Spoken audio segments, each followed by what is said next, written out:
এটা তোমাকে পরবর্তীকালে ভাবতে সাহায্য করবে যে আমি এই বিতর্কটাকে অবলম্বন করব নাকি খুব সচেতনভাবে, যেহেতু অনেক বড় শিল্পী হচ্ছে আস্তে আস্তে বা অলরেডি, দায়িত্ব বাড়বে এবার?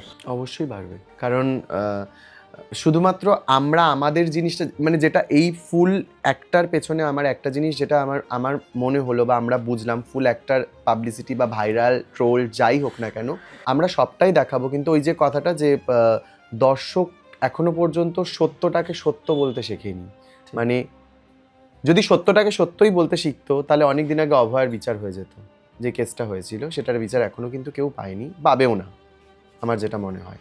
তো সেই জায়গায় দাঁড়িয়ে সেই অসত্যদের মাঝখানে সত্যের প্রচার করাটাও সেটা আমারই মূল আচ্ছা, খারাপ। কেন পাবে না তোমার মনে হচ্ছে? কারণ ২ বছর হয়ে গেল এখনো পর্যন্ত সেই ওই দুদিনের পাবলিসিটি, দুদিনের মিছিল, দুদিনের মোমবাতি জ্বালানো, লোকের কাছে গিয়ে বলা যে এদের পোস্ট করা, আর এখনো পর্যন্ত স্টিল না, আমি তো কাউকে দেখিনি যারা সেদিন হেঁটেছিল আজ অব্দি ওনাকে নিয়ে কোনো কথা বলতে। তোমরা ছিলে? অবশ্যই ছিলাম, আমরা অবশ্যই ছিলাম, আমরা তার উপর কনসেপ্ট করে পারফর্মও করেছি, সেটাকে বন্ধ করেও দেওয়া হয়েছে। আর্টিস্ট, একমাত্র আর্টিস্টই পারে সমাজের মূল ধারাটাকে সবার সামনে পোর্ট্রে করতে।